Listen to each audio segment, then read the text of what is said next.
Welcome to the Creative Community Podcast presented by Destination Arete. I'm David, and today joining me to host and have this discussion is my longtime friend Bethany, who I met when I was, I think, just about 2 years old, and we've known each other ever since. And then, as a result of knowing Bethany later on in life, I got to know her wonderful friend Amelia, and Amelia loves books, and Bethany loves books, and I love books. So I thought it'd be a good chance for us to talk about round 2 of the Destination Arete March Madness bracket, our 5th annual bracket, 5th time we've done this. And Amelia, I wanted to ask you real quick just how you felt when you heard about us doing book characters. And I know that all of your classes there at Morgantown Christian Academy, shout out to anybody who has Ms. DeSabato in class. She gave you a bracket, she printed it out and let you guess or predict who would win.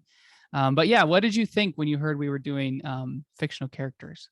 I was very excited because last year was a rough year during the pandemic and teaching and the kids being in class. So we really enjoyed voting last year. Oh, okay. When I found out that it was book characters, I was like, oh, this is even better because they're already familiar with like doing this, and then maybe inspiring them, if they don't know who, Homer Price is, maybe they'll look him up and maybe read something. Yeah.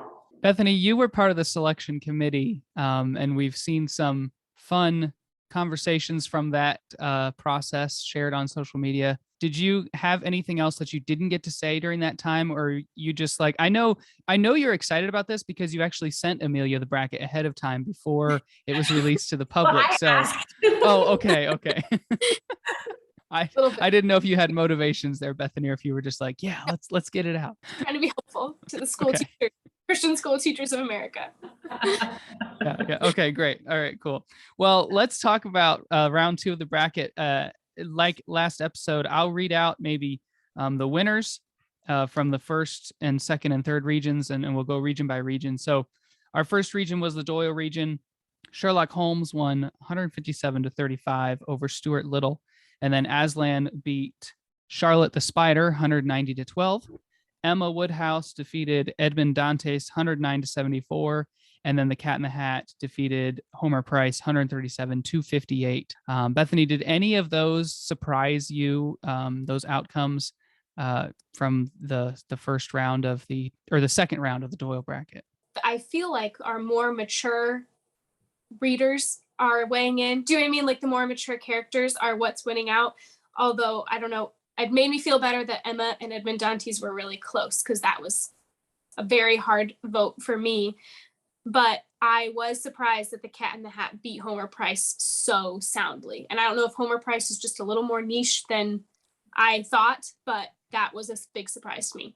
I think Cat in the Hat is probably a lot more recognizable, but I don't know. Just as far as the character goes, I definitely prefer Homer Price. So Sure. I was wondering if maybe our audience was viewing that as the entirety of Dr. Seuss's work, maybe up against, Homer Price, the character himself, because we only included the Cat in the Hat. We didn't put any of the others, like the Grinch. Technically, we included the Ghost of Christmas Present. We could have put the Grinch in there instead. So, Amelia, any surprises for you here, or did you think that was how everything was going to shake down? I think out of all 4 of them, Doyle has been my strongest so far. As far as predictions? Yeah. Okay. So I was pretty satisfied with the results there. Of course, it's really hard to vote down Aslan.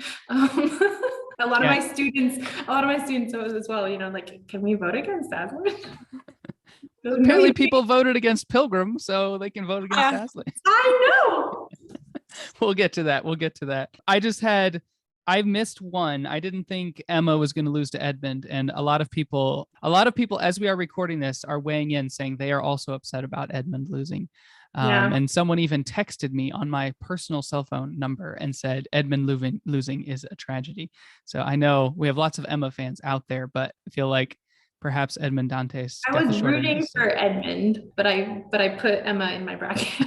Yeah. The old bait and switch. Okay, moving across the bracket to the Milne region with Winnie the Pooh leading the way in that region. He won 192-35 over his best friend Piglet. Samwise Gamgee upset Nancy Drew 149-80. And then we had Gandalf beating Mr. Tumnus, 171 to 63. And then Mr. Darcy defeated Mary Poppins, 126 to 108. Amelia, did you see all of those coming, or were you surprised by one of those outcomes? I think my surprise, the first round was more surprising than this round. I think this round, I feel like they were very sound choices. Mary Poppins is, so delightful though. That was hard. That was a hard choice. Mr. Darcy is definitely iconic. I mean, Mary Poppins, I think maybe is more known for the movie, Sure. Whereas Mr. Darcy is a classic English literature character. Yeah, that's a good question to ask, Bethany. How are you voting? Are you choosing based on nostalgia, based on your esteem of the character themselves, or are you just voting based on how you feel that day? I think probably my esteem of the character themselves, along with like how complex or how well written I think the character is. So like nostalgia played a big part in like the first round, but then after that, you have to start making hard decisions. I had someone else tell me that on social media this week. They said, we're getting to the point where these decisions are going to be too hard, like having to choose between, because if you think about these matchups, Winnie the Pooh and Samwise Gamgee, first of all, how do you compare the characters? Yeah, they're so different. This is a bracket that I would like to see, like jousting or some type of fight combat, because I feel like Mary Poppins and Fitzwilliam Darcy are like fencing with like an umbrella. And I feel like going into this next round, Winnie the Pooh and Samwise might be the same size, so it'd actually be more of a. I know. Right? And I mean, stuffed with fluff. How are you supposed to defeat him? Like. Yeah, and then can Mr. Darcy withstand a wizard? Like. Yeah, that's gonna be a great horseman, but I mean, come on, Gandalf rides like the king of horses or something. Amelia, who do you have going to the Elite Eight from these four matchups? Is it all Lord of the Rings characters, or no? Or did your bracket already get blown up? Oh, my bracket is not very intact. I think I had Darcy winning, but that's kind of ridiculous. That's just like, in my mind, I see that as ridiculous because Gandalf is just such a formidable literary masterpiece. I did not have anyone. I had Christian from Pilgrims Progress making it to my life. Oh no. Yeah, that didn't happen. That's awful. You underestimated the Christians here. Get further than the first round. Yeah. We don't know how that happened. It is truly one of the mistakes of this year. I will say this, and I'm not saying this term in a disparaging way, but there are a lot of Facebook moms participating who love Mr. Darcy. So it will probably come down to the younger folks that grew up watching Lord of the Rings and the older, more mature folks who grew up reading Pride and Prejudice, and we'll see who wins in the end. Demographics are at play. Yeah. And I wanted to let people know, like, when you hear a character win by like 20 or 30 votes, that's really only like 2 or 3 votes on each platform because there's 6 different places to vote. And so sometimes a 30-point spread is really very close on a lot of places, and maybe they lost on one of the Facebook accounts and one on the other one. But okay, so in the Montgomery region, Anne Shirley beat Dumbledore 155 to 75. Aragorn continues to be not the highest seed left, but just a surprise, defeating Gilbert Blythe 147 to 93.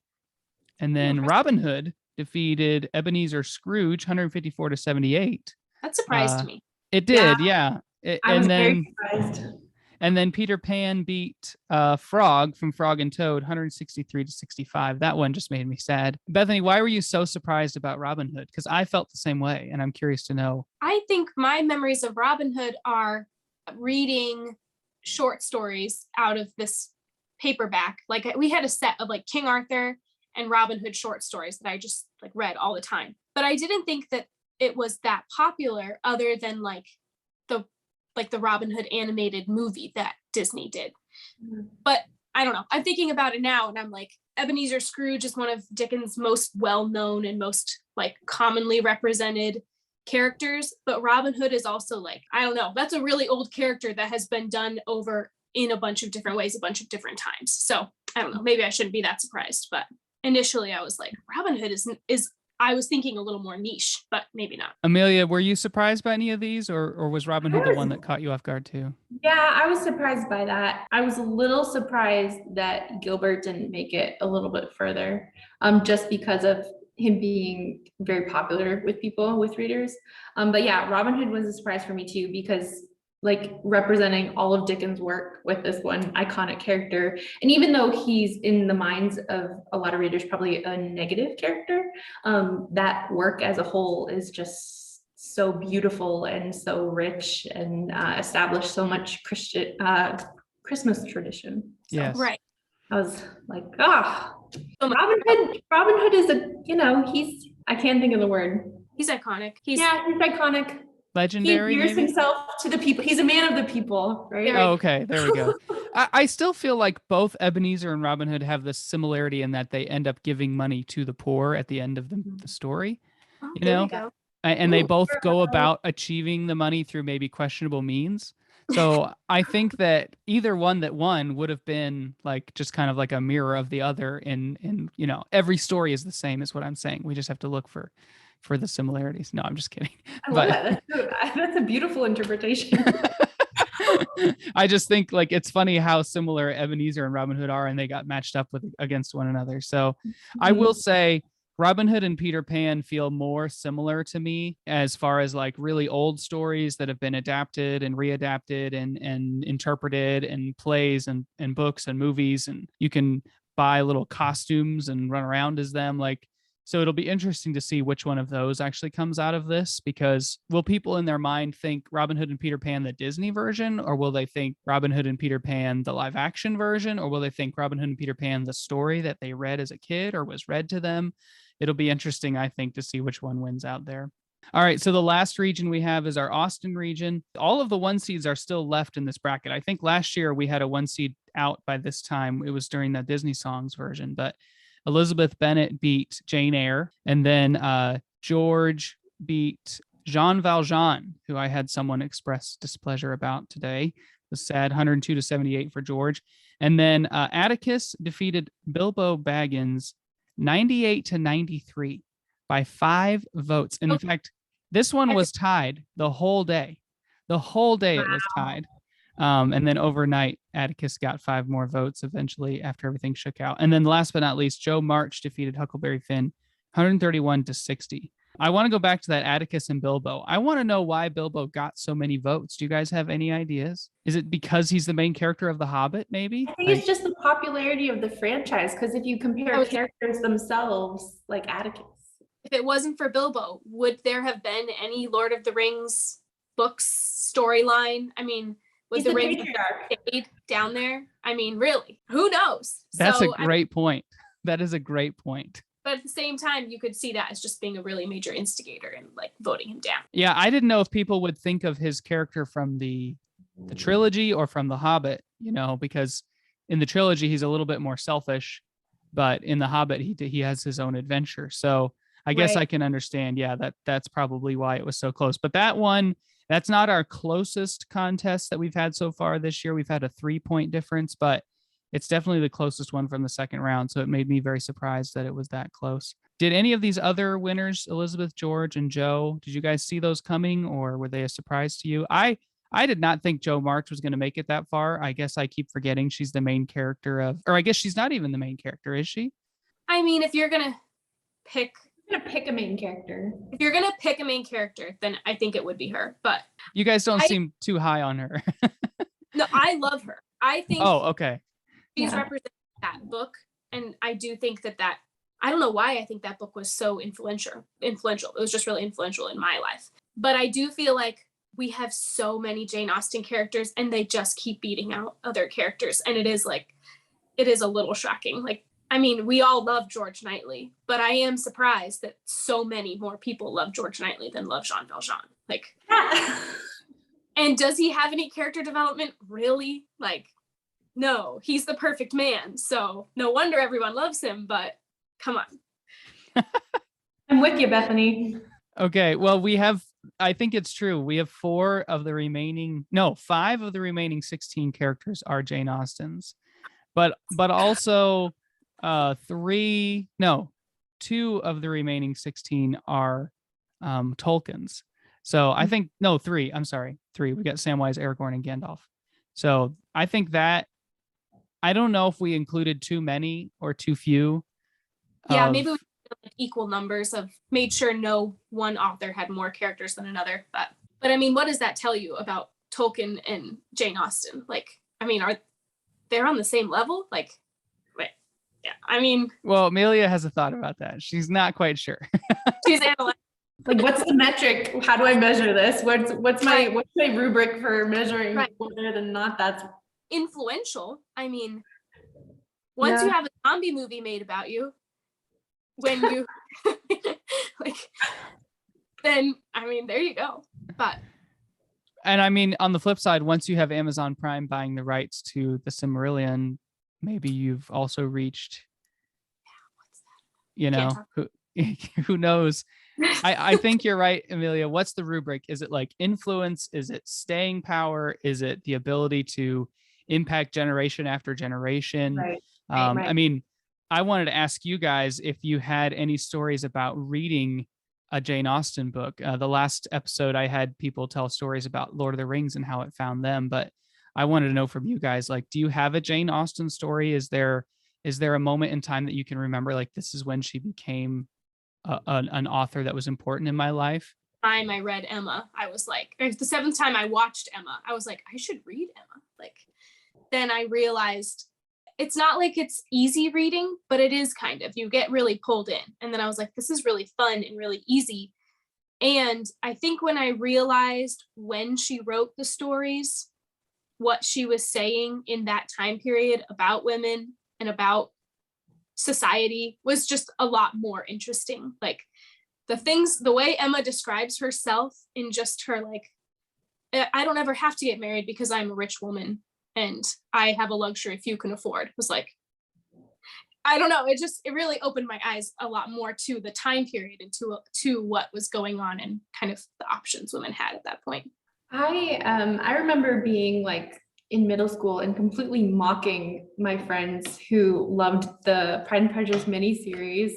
And then I think I must have just gotten bored enough that I watched it. And I loved it because to me, it was the language and how articulate these people were, and just all of these kind of feelings you get about people, but they knew how to articulate it in a way that was like socially acceptable to say and express. No one talks like that. I know, I love it. And just when I was able to then read it, the interactions was what I really came away with, and just like these small exchanges between people were just so realistic to me and just seemed to jump off the page because, you know, small just turns, and that's just what life's made of, is all this communication, and whether it's verbal or nonverbal. I just loved her ability to communicate communication. So, ooh, that's a really good way to put that. I like that a lot. Yeah, my Jane Austen story is that I read Pride and Prejudice because the girl that I was dating liked it, took a page out of You've Got Mail. And it turned out fine. We are married now and everything is great. But I remember reading it and having that same idea where I was kind of like, why do people like this? And then as someone who studies communication, like you said, Amelia, kind of getting to understand. And I think that I'm going to be very careful how I say this, but there are certain authors and writers who really know how to capture the way that someone's brain works. mm-hmm. For instance, the people who wrote Gilmore Girls, people don't like Gilmore Girls sometimes because it's so fact-paced and there's so much talking. But I think sometimes Gilmore Girls is really helping you understand how people's brains work and not necessarily how people communicate in real life. Yeah. And that's the same thing for me with I just watched the Emma miniseries from BBC. With the picture that I've been using of Emma is the actress that plays Emma.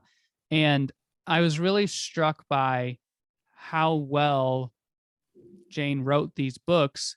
And I think what she was trying to do was satirize and characterize the worst and the best of the people that she met and knew. And I think when you approach it from that, the people in the stories become less repulsive and more intriguing because you're trying to figure out exactly what Jane is saying about this type of person. And when they meet the crux of what they have to choose to do, what she chooses for them to do, is almost not even her choosing. It's like, look, this is the type of person this character is, and this is what they would choose to do anyways. But we've Right. just taken it and kind of expanded it and blown it up.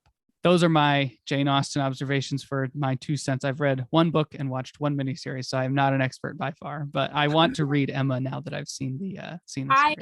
I think actually that's why a lot of girls like Little Women, is because it's explaining the mind and explaining the choices of 4 different women, and even Marmee, like 5 different women, and which you don't normally get in a single book. But they really, and they do like satirize and make stereotypes of these women, right? But you get to follow and kind of pick through. And I think that especially when you read it as a younger woman, you're like, that's so me. I'm Joe, or I'm Meg. And then you feel a lot more connected, and you hear someone saying what you have been wanting to say. Do you know what I mean? Or something like that. And it is the communication and the mental working of different characters. And it's so cool to see so many different women in a single book. Yeah, being able to identify with something, hearing someone say your thoughts back to you when you didn't express them, is such a powerful thing. And I think that's why the greatest authors like Shakespeare, and Dickens, like the ability to communicate things that people saw and became real to people. Okay, well, before we move on to our predictions, Amelia, I wanted to ask you if anybody hasn't read one of the books from this list, or maybe they just haven't read it in a while, give us your sales pitch, your elevator pitch, or whatever you want to do for go read this book. This is something we did last time, and I really enjoyed it. One of my favorites that I read as a teenager and I have reread since and was very influential in my life was actually Pilgrims Progress. So I was excited to see a character included, sad to see them lose, but I love Pilgrims Progress and the deep application we can draw. Maybe not a perfect metaphor at every point, but like Downing Castle, where we get into what the giant despair and the freedom from that is literally God's promises to us that we've had all along, the key of promise. I just love the symbolism and how encouraging it is. Yeah, I 100% think that is a book people should read. And I wonder if we'd included the little rabbit from Joe Sutphin's version in that we interviewed the guy a few weeks ago. I wonder if we'd included that rabbit if he would have beat Nancy Drew. I don't know. Maybe people just didn't recognize the woodcut block illustration that I chose. Yeah, right. Bethany, do you have a book that people should read from this list of characters that we've included this year? Any of the characters, not just the remaining 16. I'm actually just reading Anne of Green Gables now and shocked at myself for not having read it earlier. And I think I'm reading it because I feel like I took a huge break from reading other than like what I had to read or what I knew I should read. And I'm trying to get back to like basically stretching my own attention span and really enjoying reading. And that has been a really fun, it's even more charming than the movie is, if you know what I mean, if possible, but it's so imaginative. And I have 2 more that I think when I read them, they really captured my imagination and stuck with me. Well, I guess just one more. My Side of the Mountain, for some reason, I don't know if it was the age I read it at, something I was in love. I was ready to run away and like try to find a mountain, and definitely expected my dad to like fully support me and give me a flint, and I was like, this is going to be great. I'm going to live off the land, which would have gone terribly. But that one was just really fun and presented a completely different way of thinking and a different way of life that I hadn't thought about before. So I love it. I want to recommend this book behind me, Homer Price. If people haven't read Homer Price, there are some books that are just kind of a snapshot of a moment in time. And I think Homer Price is a snapshot of a time when towns were smaller and interstates were less crowded. And, it was just a little bit slower pace of life right after the war. And also a fascination with, the inventive and the new and the exciting, but also putting it in a type of setting where it was slow enough that you could get your mind around it. And it wasn't like this fast paced, like have to have this now, immediate. So Homer Price gets my vote this time around. because I'm sad he lost to Cat in the Hat. I think he could have lost to Emma and been just as good of a run in the tournament. But Bethany, out of these Sweet 16, I have 2 questions for you. Is your champion that you predicted still alive? And if not, do you have a new prediction? Still alive.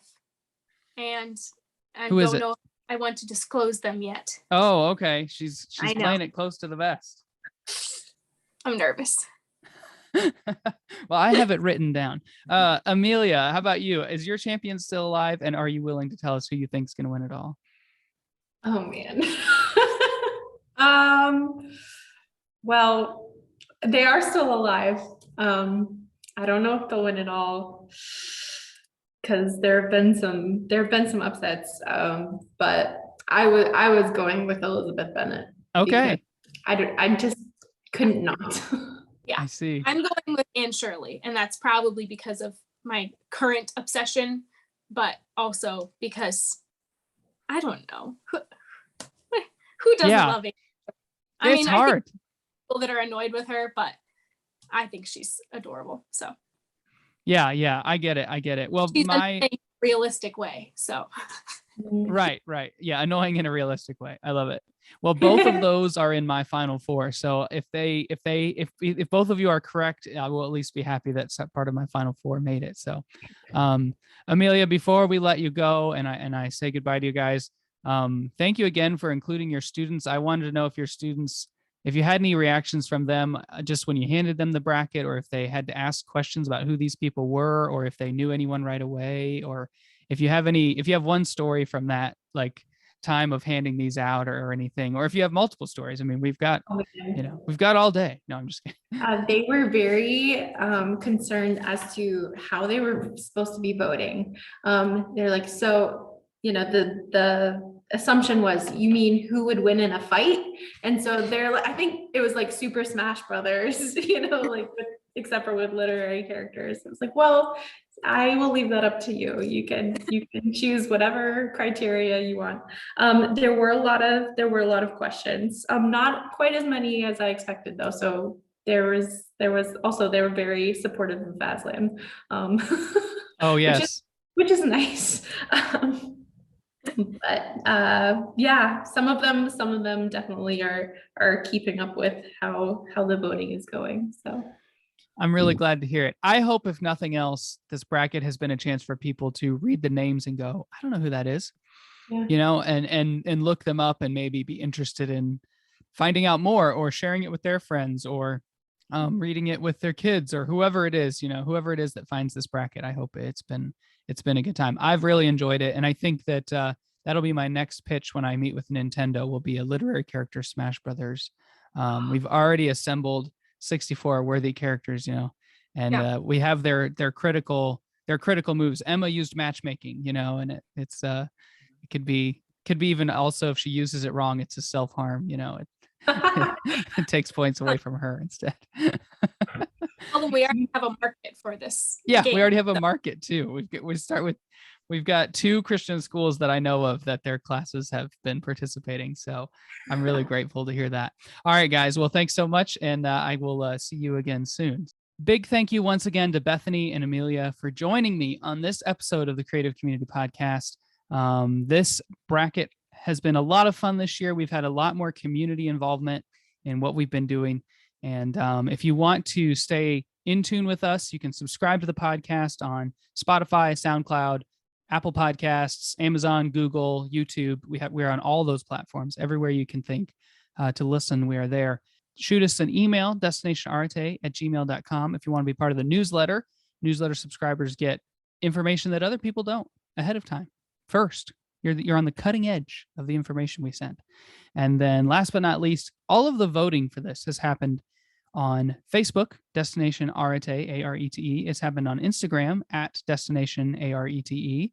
And then it's happened on our website, destinationarete.com. There's a big button on the front page that takes you to the polls for each round. We post 1 blog post per region, per round, and you can vote on there anytime that the polls are live. So we'll be back in a week with the recap of the Sweet 16. I'll see you guys then.